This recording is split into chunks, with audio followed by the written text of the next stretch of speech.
Yan si Dean Pastrana, mga kababayan. Biglang lumabas mga kababayan si Dean Pastrana na dumipensa kay sa impeachment complaints kay Sara Duterte na lumalabas parang neutral academic. Huwag pong pauuto. Hindi yan neutral. 48 million, including the disallowed 73 million pesos in 2022. Duterte may appeal the decision within 6 months. So mas lumubo pa yung pera, mga kababayan, na dapat ibalik ni Sara Duterte. Disallowed ng COA. Huwag ninyong ituro yung Congress na pinapahiya si Sara Duterte. Yung pagbanta pa lang sa ating Pangulo. Nagbabagang mga balita at pagtalakay sa mga isyu ng lipunan. Bulsa! Opinyon, banat at paglalantad sa katotohanan. Bulsa! What you see is what you get. You decide. Ito po mga kababayan, si Dante Maravillas.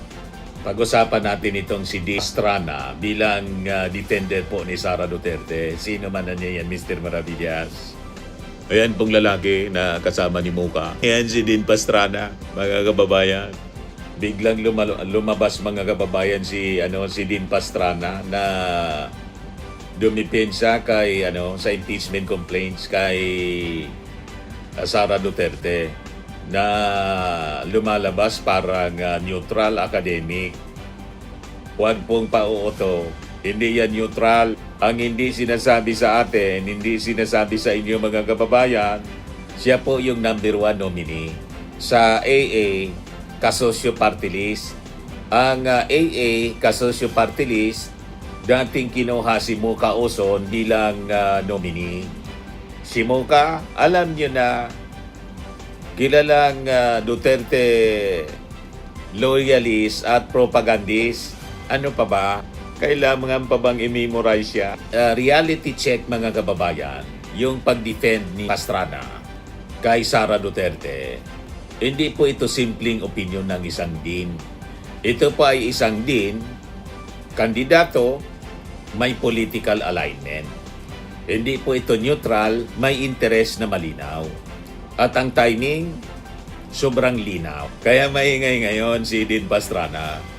Nagsasalita siya habang mainit yung impeachment, habang may testigo na naka-affidavit, habang kailangan ng depensa ng kampo, siyempre. Hindi po siya random. Ito'y malinaw na damage control. At hindi siya coincidence. Malinaw kung saan siyang kampo. Di ba? Galing. So, sa diritsahang pananalita, mga kababayan, o straight talk, kung totoong walang kinikilingan, tulad ng gusto nilang palabasin, gusto niyang palabasin, neutral. Bakit eksakto ngayon siya nagsasalita? Bakit pareho ang narrative sa Duterte camp? Parang Xerox lang. Diba? Yung mga sinasabi, Xerox lang, copy-paste. So bottom line mga kababayan, hindi ito depensa ng paaralan. Depensa itong malinaw ng kampo kung saan siya kasama. Diba? Nakaalyado. So pinakadiretso mga kababayan, hindi ka pwedeng magpanggap na neutral. Kung tumatakbo ka sa partidong kaalyado, partidong konektado sa kaalyado ng mga Duterte. So isipin ninyo ito mga kababayan. Sa panahon ng impeachment, ang pinakamapanganib ay hindi ang tahasang kampanya, kundi ang mga neutral kunwari. Neutral, Mr. Maravillas na kunyari neutral na may pinapanigan. Ngayon, may mga kontrobersya at issue kay Pastrana. Ayan, yan po yung pagiging miyembro niya ng EC Pilipinas. Na ayon sa kampo po ni Ramil Madriaga, si Dean Pastrana ay hindi basta neutral na academic. Siya ay inaakusang miyembro ng EC Pilipinas. Yung EC Pilipinas, Inday Sara is my president. Isang grupo na aktibong nangampanya para kay Sara Duterte. Ito ang ginagamit na resibo para questionin ang kanyang pagtatanggol sa integridad ng paaralan kaugnay ng grades ni BP Sara. Siya yun ang na-mention, mga kababayan, doon sa affidavit ni Madriaga, si Pastrana. So, kasalukuyan siya ngayon na nasa gitna ng mainit na usapin dahil sa pagtanggi niya, mga kababayan, sa pasabog ni Madriaga. Itinitanggi ni Pastrana na binigyan niya ng special treatment o ginamit niya yung influence niya para makapasa si Sara Duterte nung nagkaklase pa ito sa College of Law, sa San Sebastian College of Law. So nagets na ninyo kung bakit biglang lumitaw ang pangalan na Dean Pastrana. O, siya yon. So para sa mga kritiko, mga kababayan, ang kanyang mabilis na paglabas sa pagdepensa kay Sara Duterte ay parte po siya ng damage control para kay Sara Duterte mismo. So ang bilis ng pagdepensa plus sa political links, malinaw po na hindi independent. Mukhang hindi independent review. Mukha ito pong preemptive shielding. At saka may mga issue po sa party list na kanyang kinabibilangan. Ayon, mga kababayan, sa mga ulat at investigasyon, yung AA Kasosyo ay isa siya po, mga kababayan, sa mga party list group na inuugnay noon sa 10 billion pork barrel scam. Naalala ninyo yung 10 billion pork barrel scam na kinasangkutan po ni Janet Lim Napoles. So hindi po ito maliit na detalye lumalabas, mga kababayan. Ito po ay nagpapakita ng uri ng political environment at network na pinanggagalingan po ni Pastrana. At kung ang isang tao ay pumapasok sa ganitong ecosystem, hindi po pwedeng iwalay ang kanyang opinyon sa kontekstong yon, mga kababayan. So bakit po ito delikado at maling diskarte? Malinaw po ito kasi na parang pagligaw sa publiko. Ginagamit po yung akademya para linlangin ang mga tao. Pinapalabas na legal opinion yung mga sinasabi. Pero sa totoo lang ay political campaign material po ito. So kapag po ang kredibilidad ay ginagamit para po magtulak ng isang narrative, nawawala po yung linya sa pagitan po ng edukasyon at propaganda. At makikita natin yung tinatawag na lack of intellectual honesty. Kung talagang tapat siya sa batas, dapat tinahamon niya ang Vice Presidente na maglabas ng bank waiver o sagutin yung mga audit findings ng COA sa halip na harangan ng trial. So ang pagpili kung saan ka tahimik ay kasing bigat kung saan ka nagsasalita. Partisanship in disguise. Hindi ka pwedeng magpanggap na referee kung ikaw mismo ay isang player sa kabilang team.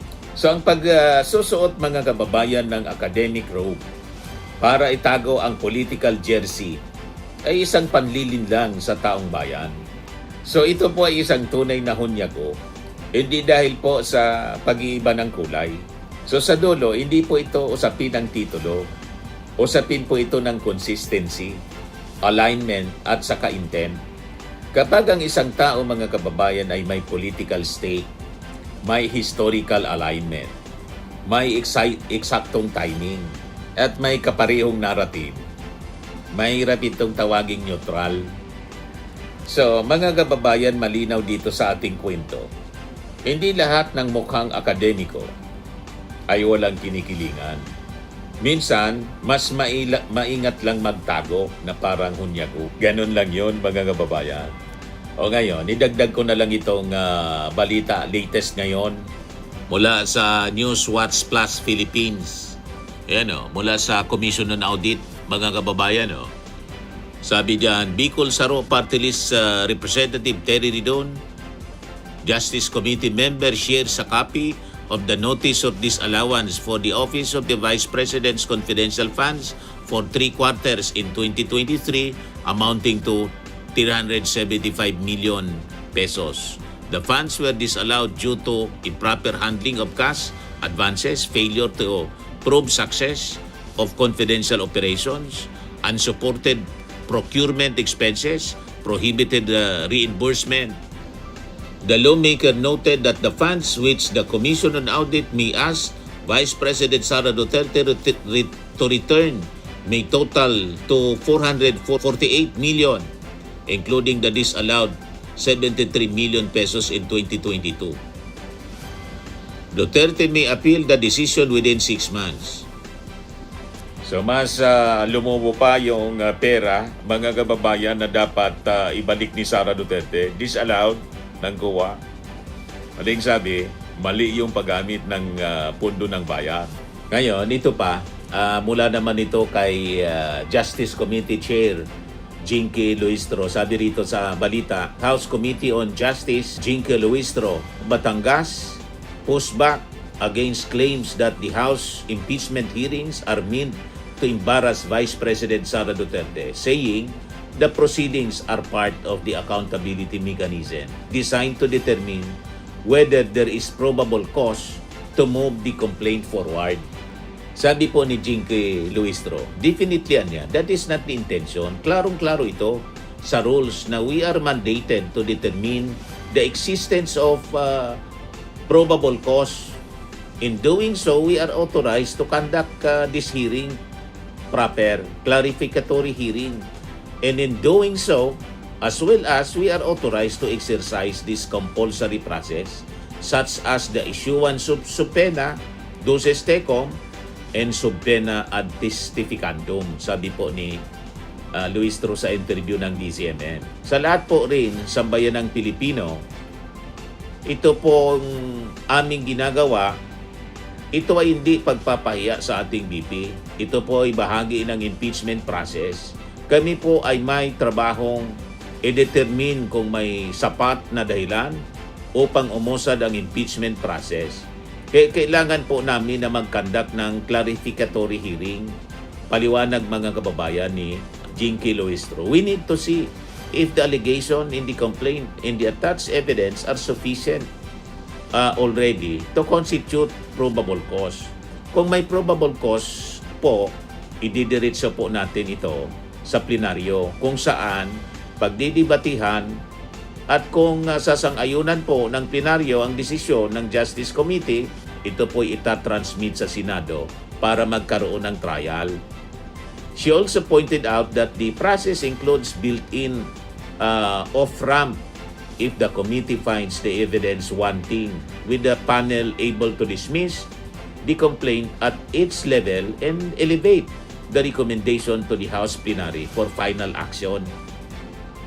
Otherwise, kung sa paningin ng justice members ay walang sapat na dahilan, sa Justice Committee pa lamang i-dismiss na po ito, at ito pong dismissal na ito ay aming i-recommend sa plenaryo upang kanilang pag-aralan kung tama o hindi ang naging pasya namin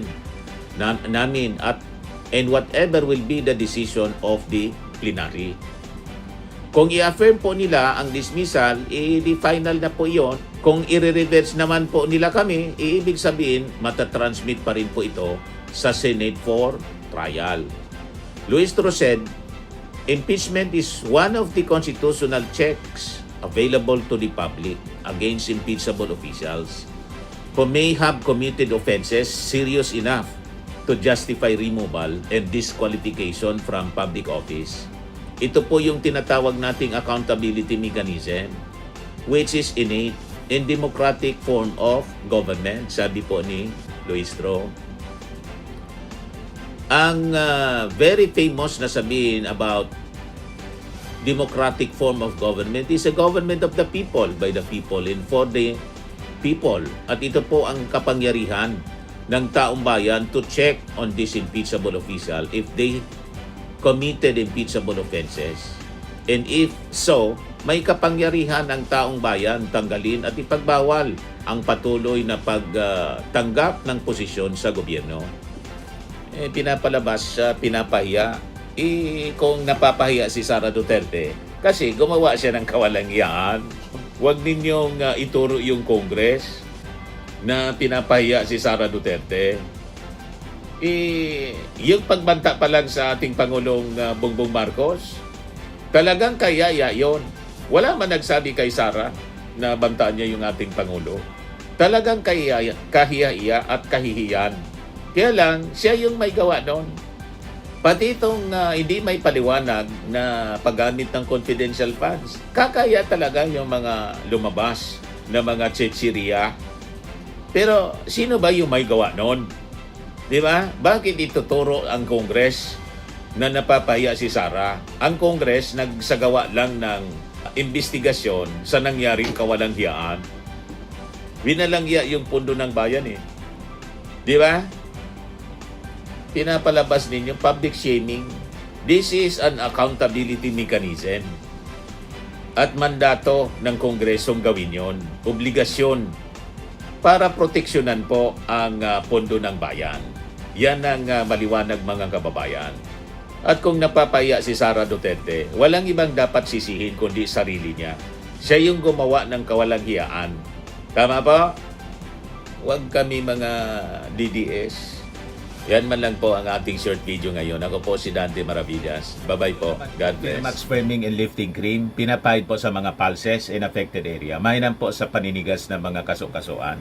Ito naman po, Automax Radiant Serum. Sa mukha naman yung application. Anti-aging po siya. You will look 10 years younger than your age. Sa mga cancer patients naman po, baka lang gusto ninyo itong itry. Neng siya Red Mix Fruit Drink. Hindi mo po siya gamot, food supplement siya. Kaya lang, gawa siya mga kababayan sa goji berry. Yung goji berry may anti-cancer properties. O ngayon, yung mga inquiries ninyo, dumiritso na lang kayo sa aming messenger sa Facebook para masagot namin agad. Ayos pa? Ayos na ayos niya, Mr. Maravilla. Sa mga nagana po ng malinis and spacious fitness gym, pumunta lang po kayo sa aming Colossal Fitness Gym. May Grab ka rental din po kami. But anyway, ito po pala yung aming bagong product na binibenta online. I am worldwide amazing pure organic barley powdered drink mix from Australia. Negosyo to ng aking anak na architect entrepreneur Riz Maravillas. Ayan po. Kontakin na lang po ninyo siya, Riz Maravillas on Facebook.